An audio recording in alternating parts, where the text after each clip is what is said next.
So we have 5 considerations at the high level that you should think about where vulnerabilities that are critical can be deprioritized, and so that you should be looking at the ones that are exploitable. So the things that these 5 considerations are the things that make it not exploitable. So right here, the first one is no exploit exists. That means no proof of concept has been released to the general public, or no proof of concept has been demonstrated and not released at all. So there are 2 good examples of this. There's a pretty big one that's even got a fancy name called Deja Blue, which is on the RDP service for Windows. It got a critical rating by Windows, but no proof of concept was ever released. And so a lot of vulnerability scanners will flag on this one and say, oh, this is critical, you need to get after this. But really, it poses very little risk because no POC exists for it. Another good one is the bad neighbor. It's also got another fancy name. And when you know there's a name, everybody's talking about it. But in reality, this one also didn't have a proof of concept. So you can see that there's 2 pretty high visibility exploits for Windows that have come out in the last few years that don't even have any exploits that vulnerability scanners are flagging on. The second consideration you should think about is how complex is it to actually exploit this vulnerability. So this first vulnerability is in Tomcat. And when it came out last year, it was in the news a lot, and it's not exploitable in the default configuration of Tomcat. You actually need to enable the persist manager component manually, and also apply another setting called the file storage setting. And not only that, you need to have valid credentials or chain this with an additional exploit to be able to upload a file to the server. And then additionally, you need to be able to do the Java deserialization. You need to ensure that certain libraries are included within the build. So right there, you have like 3 or 4 conditions that need to be met. And in my entire career, I've never seen this be able to be exploited in the wild.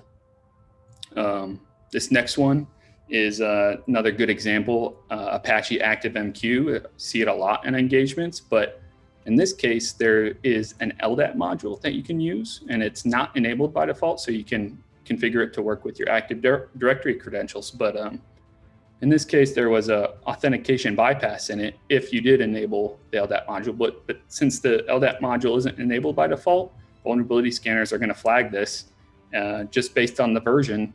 And because it's based on the version and not actually checking if the module is enabled in this case, you're going to see it's flagged as a high or a critical, and you may not even have to worry about it. So the third consideration is limited impact. So what this means is even in the conditions, if the conditions of exploiting it are met and you can exploit the vulnerability, you can't really do much with it. So a good example of that would be a Cisco vulnerability that came out last year allowed you to retrieve any arbitrary file on the system.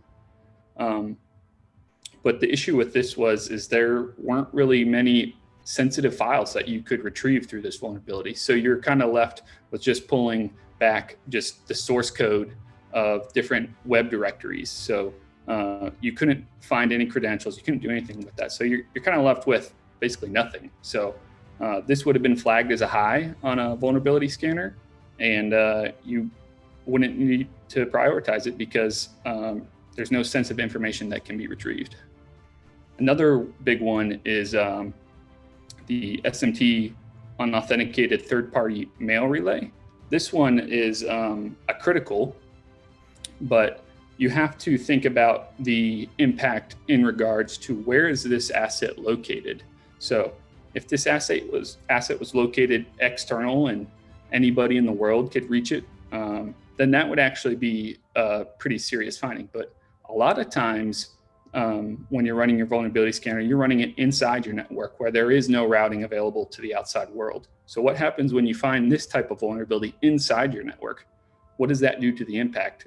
If you look at the CVSS score, it's always going to be 10, even if you find it just inside. So what you have to do is you have to kind of use your wits a little bit and just be like, well, no attacker is going to be able to reach this from the outside. Does it still pose a threat on the inside? Yes, but it shouldn't be prioritized as a critical in that case. So the fourth one is outdated does not equal exploitable. And what this means is a lot of times vulnerability scanners these days are flagging when certain operating systems or software are reaching end of life.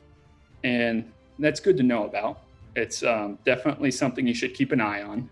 But a lot of times they're being flagged as critical. So what you have to do, though, is in the absence of a specific vulnerability affecting that system, you have to pair that with that context. So say you find a Windows Server 2003. That's definitely end of life, and you should consider updating that to a newer version. But if there was a serious vulnerability with that server, like an old SMB exploit where you could get remote code execution, a vulnerability scanner is also going to flag that.